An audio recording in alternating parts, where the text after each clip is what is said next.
Hello my dear students, good morning all of you. नमस्ते बेटियों, हमेशा खुश रहिए, मुस्कुराते रहिए, खूब पढ़िए लिखिए, तरक्की कीजिए और अपनी यूनिवर्सिटी का, अपने माँ बाप का, अपने देश का नाम रोशन कीजिए। Twelfth JBN Pushpendra Bhardwaj, assistant professor, department of education, Jyoti Vidyapeeth women's university Jaipur. Today we will discuss on fiscal policy of India.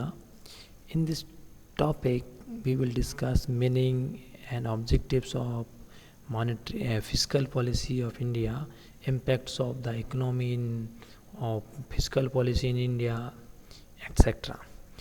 Firstly, we will discuss meaning of fiscal policy of India. Fiscal policy deals with the taxation and expenditure decision of the government.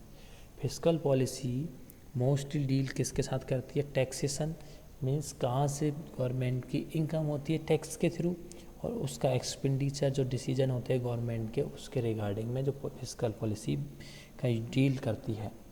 इसका use सबसे ज़्यादा government के taxation और expenditure के decide करने में होता है।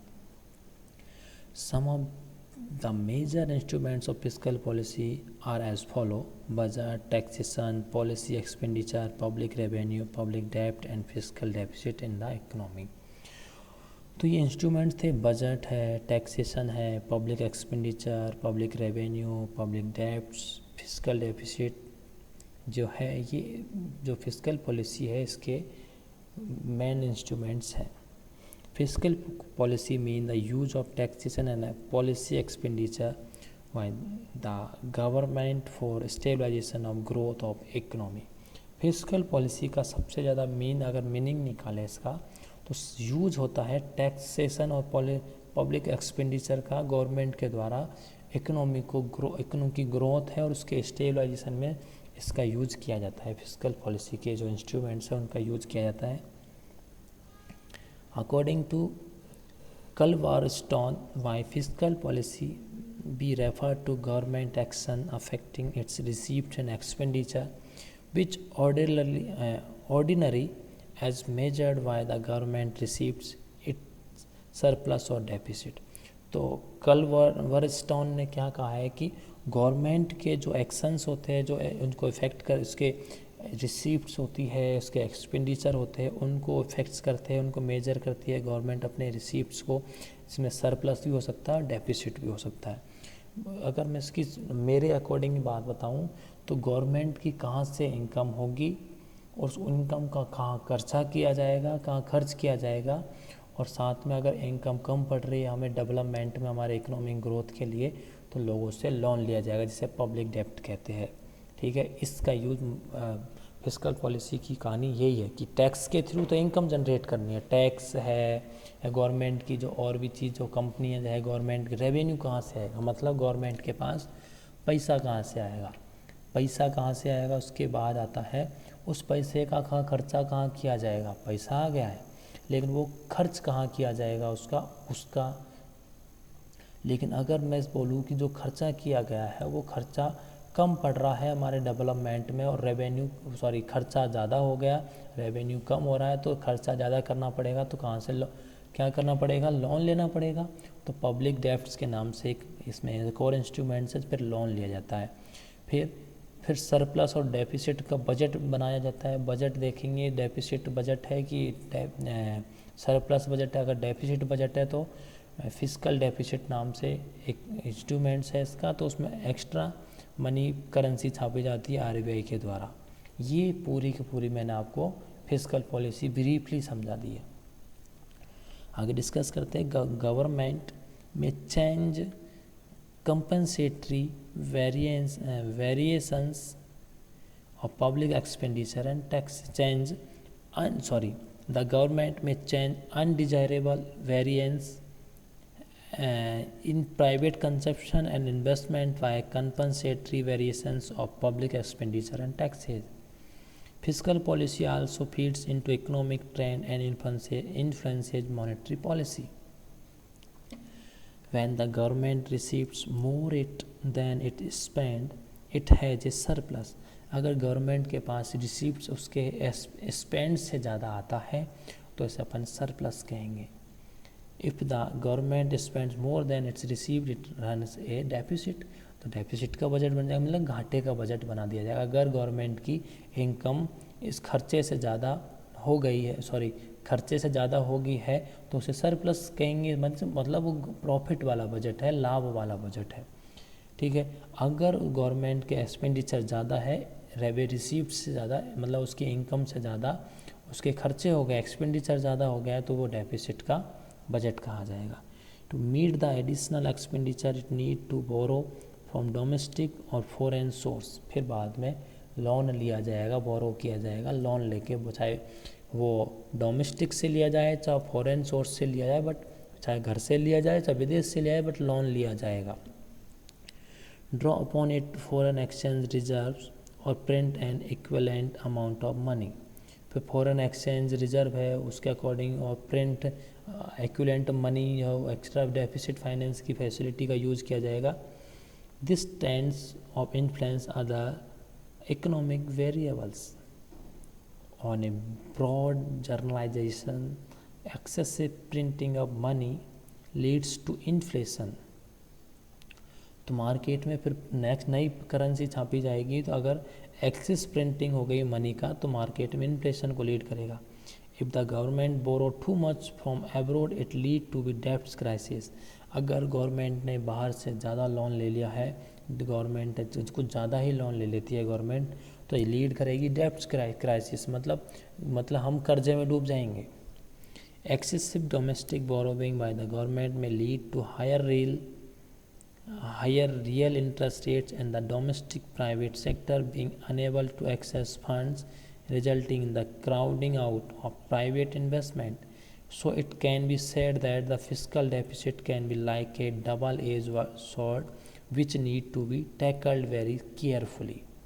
तो बहुत केयरफुली यूज होनी चाहिए फिस्कल पॉलिसी, वरना देश इन्फ्लेशन बढ़ जाएगा, इन्फ्लेशन बढ़ेगा, साथ में फिर लोन लेना पड़ेगा, मनी छाप दी ज़्यादा, मनी की प्रिंटिंग ज़्यादा हो गई है तो इन्फ्लेशन हो जाएगा, मनी की सप्लाई मार्केट में ज़्यादा हो जाएगी, डिमांड बढ़ जाएगी, लोगों की प्राइजेज बढ़ जाएंगी। अगर हमने लोन ले लिया है ज़्यादा, जितनी ज़रूरत थी उससे ज़्यादा लोन मिल गया, हमें ले लेते हैं हम, तो डेप्ट हम दिवालिया घोषित हो जाएंगे, हमारे ऊपर कर्जा हो जाएगा, हम डूब जाएंगे कर्जे में। ये सारी चीज़ें हम डिस्कस करते हैं main objectives of fiscal policy in India. Objectives क्या है, फिस्कल पॉलिसी के ऑब्जेक्टिव क्यों है, क्या है, क्यों भाई ये क्यों बनाई जाती है फिस्कल पॉलिसी। देखो, before moving on the discussion of objective of India fiscal policy, firstly know that the general objective of fiscal policy. हम सबसे पहले फिस्कल पॉलिसी के जो जनरल ऑब्जेक्टिव है उसकी डिस्कस करेंगे कि जनरल ऑब्जेक्टिव क्या क्या है।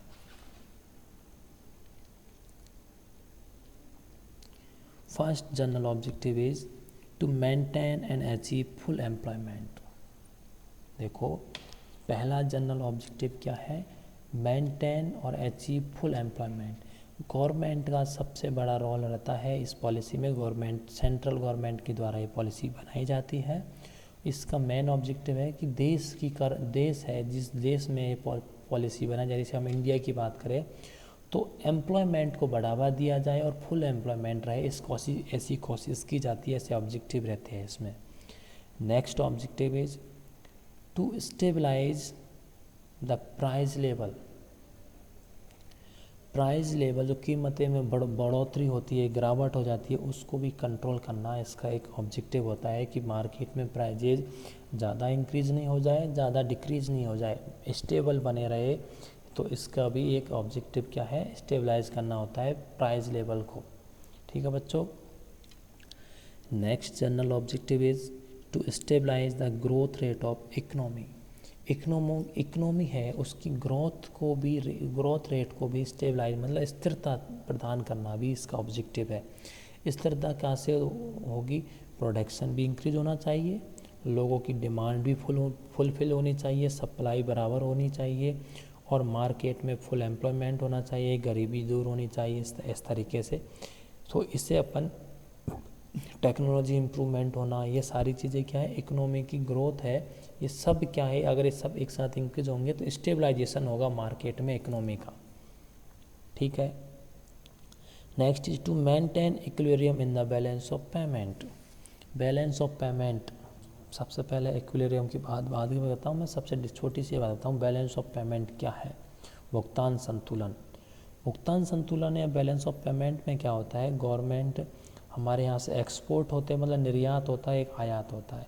निर्यात तो हम एक्सपोर्ट होते हैं, जो यहाँ से माल विदेशों में भेजा जाता है, और वहाँ से जो माल मंगाया जाता है उसे आयात कहते हैं अपन, एक इम्पोर्ट कहते हैं। तो दोनों के बीच में इतना इम्पोर्ट, मतलब दोनों एक्सपोर्ट इम्पोर्ट इतने ज़्यादा नहीं होने चाहिए कि इम्बैलेंस हो जाए हमारा पेमेंट, कि भाई एक्सपोर्ट हो जाए ज़्यादा लेकिन इम्पोर्ट ज़्यादा नहीं होने चाहिए, हमें सरप्लस की कंडीशन में रहे कोई दिक्कत नहीं, बट डेफिसिट की कंडीशन नहीं है। लेकिन इंडिया का डेफिसिट, बैलेंस ऑफ पेमेंट क्या है, डेफिसिट कंडीशन में चल रहा है। क्यों, कैसे? क्योंकि भारत आयात ज़्यादा रुपए का कर रहा है और निर्यात कम रुपए का करता है, इस वजह से बैलेंस ऑफ पेमेंट इंडिया का डेफिसिट कंडीशन में है। तो इक्विलिब्रियम की कंडीशन की जाती है, इसमें गवर्नमेंट क्या करती है, बैलेंस ऑफ पेमेंट को कोशिश की जाती है कि इसको इक्वल किया जाए किसी भी तरीके से, ठीक है। Next general objective is to promote the economic development of under developed countries. Under developed countries में क्या इकोनॉमिक डेवलपमेंट हो जाए, इकोनॉमिक डेवलपमेंट जो फंडामेंटल जो नीड्स होती है वो फुलफिलमेंट हो, वहाँ डिमांड इंक्रीज हो, वहाँ सप्लाई भी इंक्रीज हो, प्रोडक्शन इंक्रीज हो, टेक्नोलॉजी इम्प्रूवमेंट हो, फिर और अदर डेवलपमेंट्स होने चाहिए, इंफ्रास्ट्रक्चर डेवलपमेंट, ये सारे डेवलपमेंट हो अंडर डेवलप्ड कंट्रीज। इसका मेन ऑब्जेक्टिव ये थे, ये जनरल ऑब्जेक्टिव डिस्कस किए अपने बच्चों। Fiscal policy of India always haves two objective, namely improving the growth performance of economy and ensuring social justice to the people। ये इसके 2 ऑब्जेक्टिव्स थे, अपन ने ये डिस्कस किए। अदर ऑब्जेक्टिव्स हैं उनको नेक्स्ट क्लास में डिस्कस करेंगे बच्चों। Thank you so much, enjoy your day, good luck.